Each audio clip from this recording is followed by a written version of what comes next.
नमस्कार। मैं डॉक्टर अर्नब राय, एक आयुर्वेदिक सर्जन। आज आयुर्वेद के शल्य तंत्र या सर्जरी के बारे में दो चार शब्द बोलने के लिए आपके सामने आया हूँ। शल्य तंत्र आयुर्वेद का एक इंटीग्रल पार्ट है। अष्टांग आयुर्वेद के बारे में आप तो सुने ही होंगे। काय, वाल, ग्रह, ऊर्धांग, शल्य, द्रंष्टा, जरा और वृषय, ये 8 प्रकार और 8 अंग आयुर्वेद के अष्टांग के नाम से जाना जाता है। शल्य तंत्र इसमें से एक इम्पॉर्टेंट अंग है। शल्य तंत्र की पढ़ाई आयुर्वेद में सालों से होते आ रहे हैं। शल्य तंत्र और आयुर्वेदिक सर्जरी कैसे बनते हैं, आयुर्वेदिक सर्जन कैसे बनते हैं, इसके बारे में जानने के लिए थोड़ा सा आयुर्वेदिक पढ़ाई कैसे होता है इसके बारे में जानना जरूरी होता है।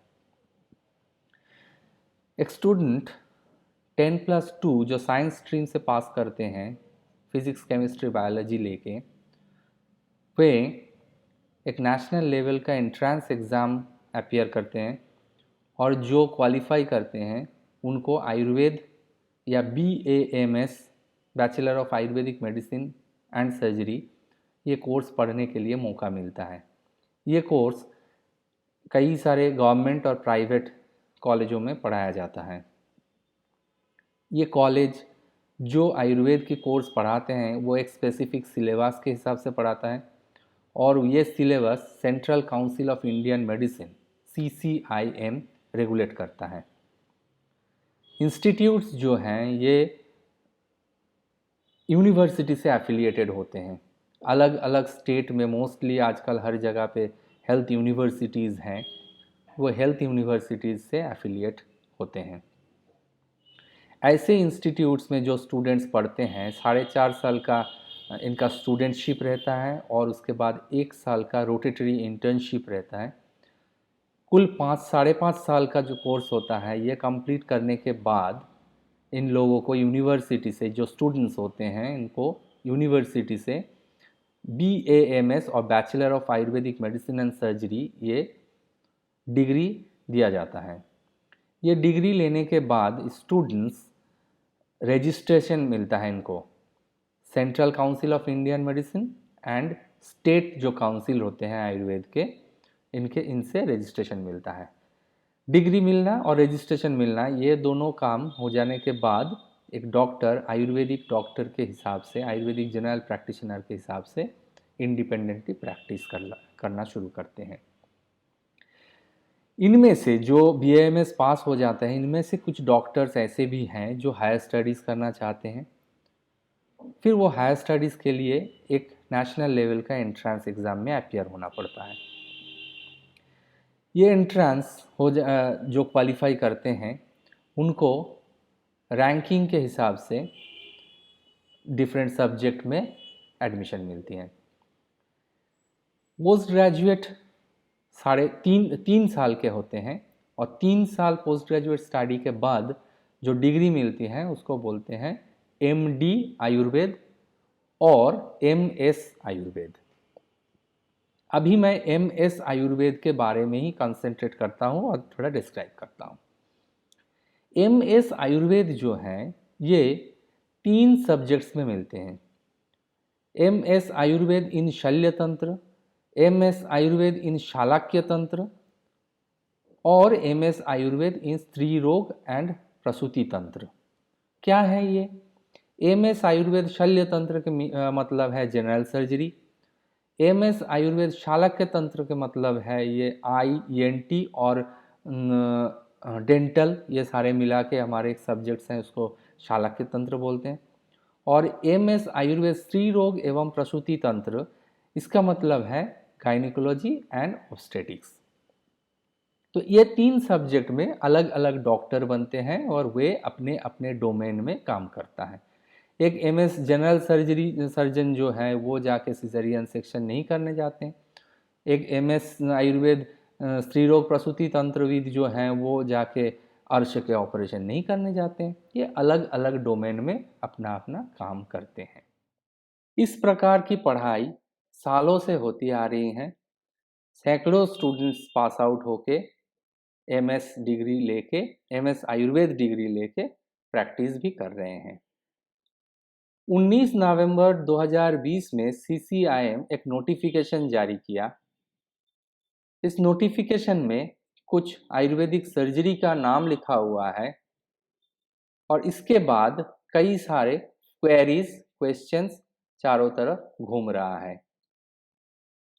इस नोटिफिकेशन के बाद ऐसा लग रहा है, ऐसा फैलाया जा रहा है चारों तरफ से, जैसे कुछ नई चीज़ आयुर्वेदिक डॉक्टर्स को मिला है।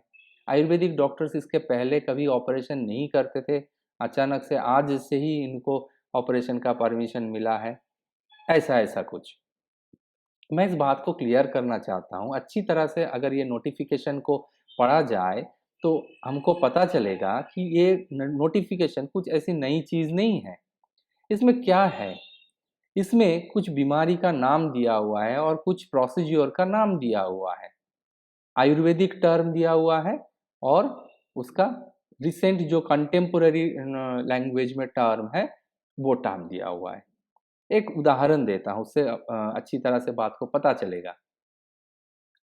अर्श रोग, मैं एक आयुर्वेदिक सर्जन के हिसाब से मैं डायग्नोसिस किया अर्श रोग और उसको ऑपरेशन करने के बाद मैंने डिस्चार्ज सर्टिफिकेट में लिखा मैं अर्श रोग में छेदन कर्म किया है।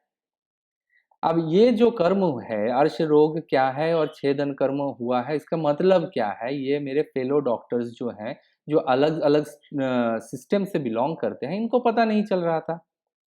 जुडिशियरी को पता नहीं चल रहा था क्योंकि वे इस टाइप के टर्म से यूज़ टू नहीं है।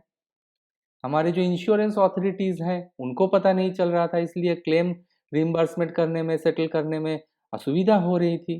तो इसको रेगुलराइज़ करना ज़रूरी था। इसलिए कुछ आयुर्वेदिक टर्म्स दिया हुआ है, बीमारी का नाम दिया हुआ है और उसका कंटेम्पोररी टर्म दिया हुआ है। अर्श रोग के मतलब हेमोरॉयडल डिजीजेस और छेदन कर्म हुआ है अर्श रोग के, इसके मतलब है कि मैं हेमोरॉयडेक्टमी किया। तो ये तो हम पहले से भी कर रहे थे, ये तो नई कुछ बात नहीं है। इस नोटिफिकेशन में ऐसा कुछ नहीं है जो रिफ्लेक्ट करता है कि गवर्नमेंट का कुछ पॉलिसी शिफ्टिंग हुआ है, गवर्नमेंट ने कुछ नया चीज़ हमको दिया है, ऐसी कोई बात नहीं है। इसमें दिया हुआ है कि ये सारे जो प्रोसेस हैं, इस सारे प्रोसेस को मॉडर्न टर्म्स जो दिया हुआ है, सब मिला के इसको अच्छी तरह से आयुर्वेदिक डॉक्टर्स को पढ़ाया जाए, इनको ट्रेनिंग दिया जाए और ताकि वे इंडिपेंडेंटली इस काम को कर पाएँ। तो ये तो हम पहले भी कर रहे थे, नहीं कुछ चीज़ नहीं है, सिर्फ़ क्लैरिफ़िकेशन है, कुछ सेगमेंट्स को क्लियर किया गया है। तो इसमें ऐसी कोई नई चीज़ मुझे नहीं दिखाई देता है जिसके लिए इतना कुछ चारों तरफ जो चल रहा है ये सब होना चाहिए।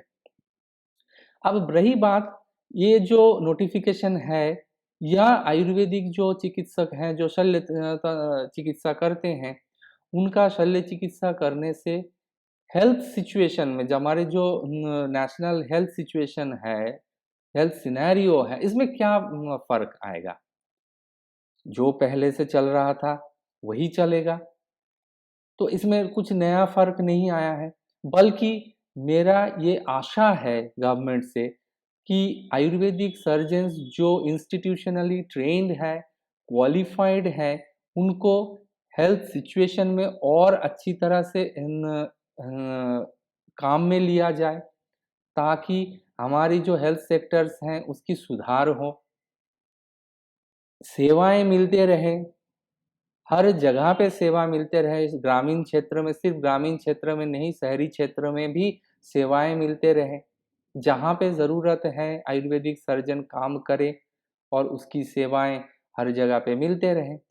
तो ये कुछ ऐसी नई बात नहीं है, सिर्फ़ गवर्नमेंट से मेरा यही उम्मीद रहेगा कि ये आयुर्वेदिक जो सर्जन्स हैं, इनको अच्छी तरह से हेल्थ सेक्टर में हमारी यूटिलाइज़ किया जाए और सीसीआईएम ने जो इस नोटिफ़िकेशन